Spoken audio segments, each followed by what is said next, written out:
అందరికీ నమస్కారం. కూటమి ప్రభుత్వం ఏర్పడి సుమారు నెల రోజులు పూర్తిగా వస్తున్న సందర్భంగా ప్రధానమైన అంశాలు ఈరోజు ఏదైతే ఎన్నికల ముందు హామీలు ఇచ్చారో వాటిని ఏ విధంగా ఈరోజు మార్పులు చేసి ప్రజలకి అప్పుడే నెల రోజులకే అనుమానాలు రేకెత్తిస్తూ అనేక అంశాల మీద ఈరోజు ఒక క్లారిటీ లేకుండా ప్రజల్ని మభ్యపెట్టే కార్యక్రమం చేస్తున్నారు. దాని మీద మొట్టమొదటిది తల్లికి వందనం. ఏదైతే జగన్మోహన్ రెడ్డి గారు అమ్మఒడి అనే పథకాన్ని తీసుకొచ్చారో ఏ రాష్ట్రంలో లేని విధంగా ఆ రోజు మరి ప్రతి తల్లికి కూడా 15,000 రూపాయలు ఇచ్చే కార్యక్రమం చేశారు. ఈ రాష్ట్రంలో సుమారు 45 లక్షల మంది తల్లులకి సుమారు 6,000 కోట్ల రూపాయలు అమ్మఒడి కింద 4 విడతలు జమ చేయడం జరిగింది. అయితే చంద్రబాబు నాయుడు ఎన్నికల ముందు ప్రతి తల్లికి కాదు, ఆ కుటుంబంలో ఎంతమంది పిల్లలు ఉంటే అంతమంది, ఒకరు కానీ ఇద్దరు కానీ ముగ్గురు కానీ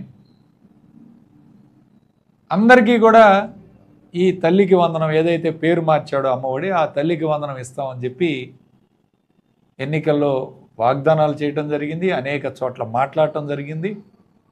అదేవిధంగా పవన్ కళ్యాణ్ గారు కూడా మాట్లాడటం జరిగింది.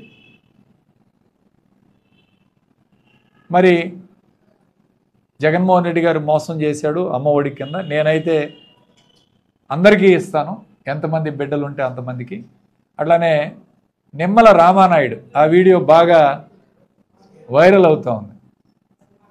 ఆయన ఒక ఇంటి ప్రచారంకి వెళ్ళి నీకు 15,000, నీకు 15,000, నాకు 10, అక్కడ ఉన్న పిల్లలందరికీ చూపిస్తూ మీ అందరికీ 15,000 వస్తాయి అని చెప్పడం కూడా వీడియో వైరల్ అవుతుంది. ఈ నేపథ్యంలో ఈ నెల 9వ తారీఖు జీవో నెంబర్ 29 తల్లికి వందనం కింద జీవో ఇష్యూ చేయడం జరిగింది.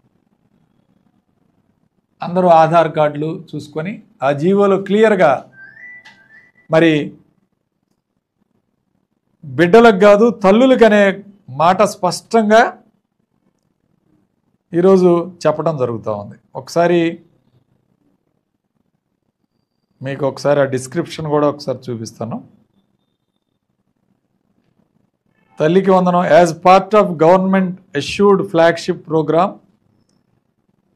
Under Thalliki Vandanam scheme is providing financial assistance of 15,000 per annum to each mother or recognized guardian who is below poverty line household and sending their children to schools, colleges from classes 1 to 12. క్లియర్గా description ఇచ్చి GO కూడా issue చేయడం జరిగింది. దీని మీద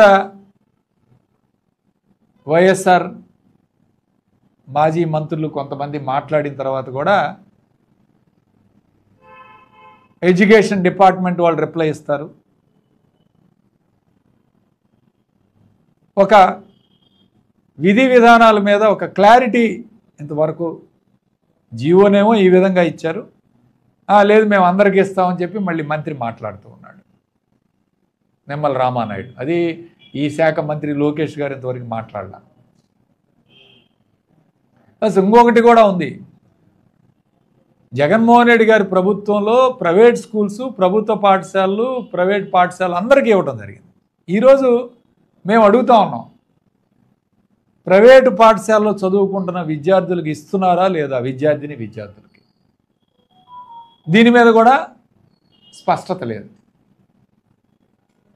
so ఈ రెండింటి మీద కూడా స్పష్టత ఇవ్వాలి, క్లారిటీ ఇవ్వాలి. మేము కోరేది ఎన్నికల ముందు ఏదైతే మీరు హామీ ఇచ్చారో హామీ ప్రకారం ప్రతి పిల్లవాడికి కూడా ఇవ్వాలి అని చెప్పి ఈరోజు వైఎస్ఆర్ కాంగ్రెస్ పార్టీ తరఫున నేను డిమాండ్ చేస్తున్నాను.